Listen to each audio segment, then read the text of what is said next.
مروی سے زیادہ گمراہ کن مذہب جس کا رد عمل پیدا ہوا ہے یورپ میں، جس نے کہ اس دجالی فتنے کی شکل اختیار کی ہے، میں یہ چاہتا ہوں کہ اس کے ضمن میں چند باتیں آج آپ کے سامنے رکھوں۔ اشہد ان محمد سنا دیا اشہد اندر گھول گھول کر ڈال دی۔ وَكَانَ تَقِيًّا، اور بہت ہی متقی تھے۔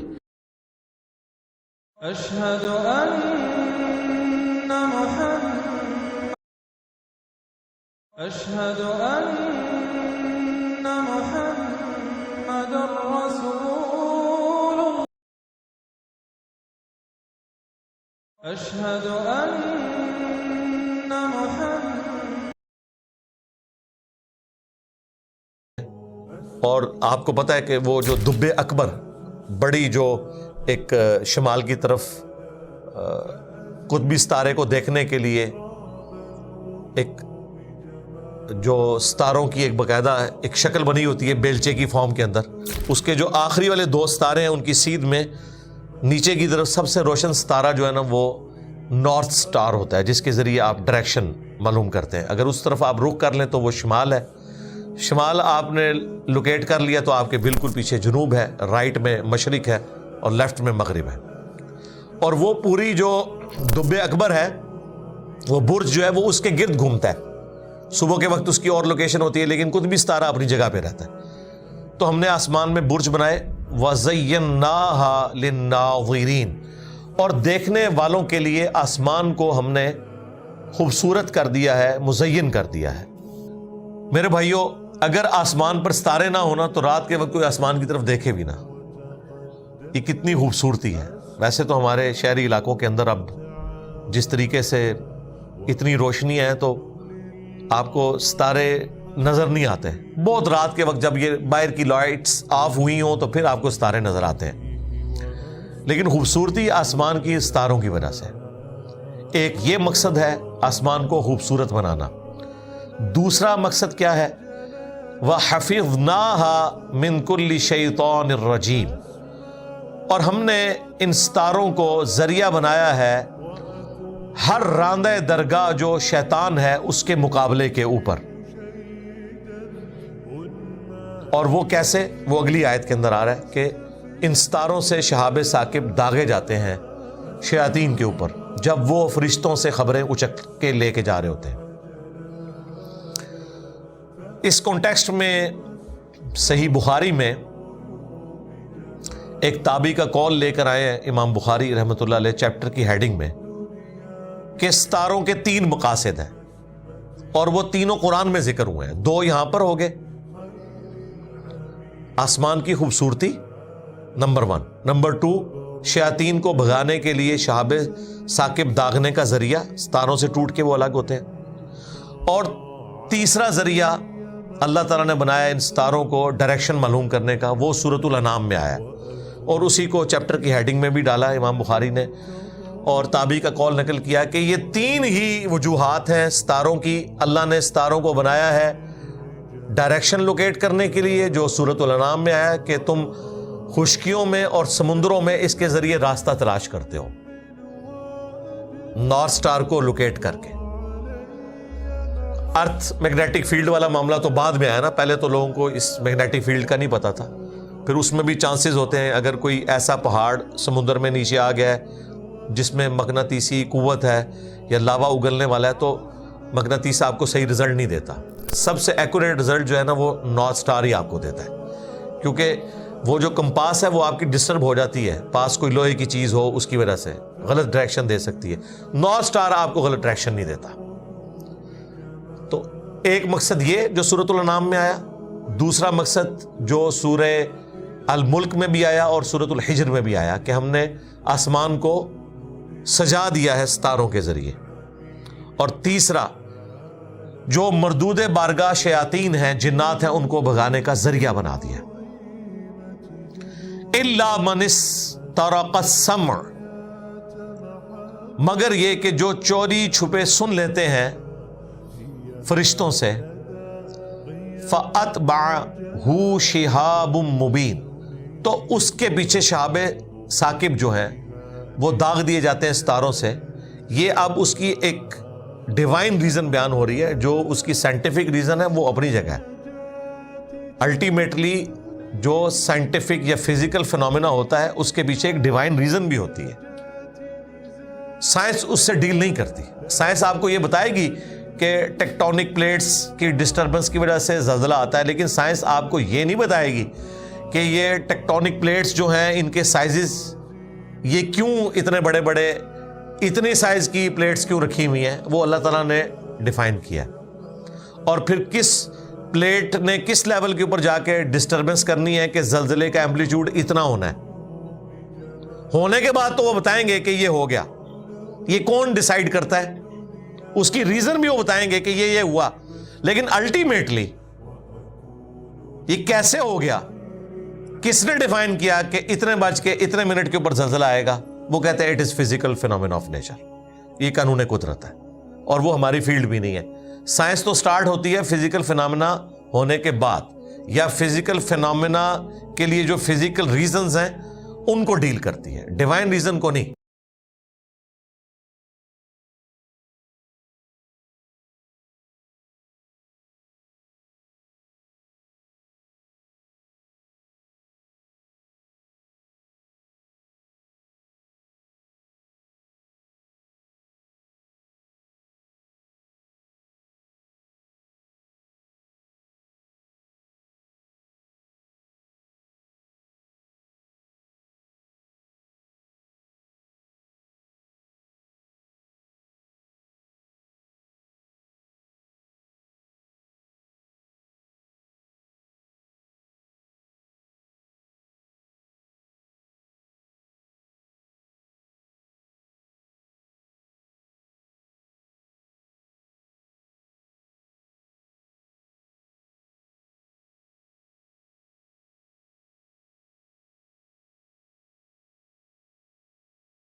ڈیوائن ریزن کو نہیں.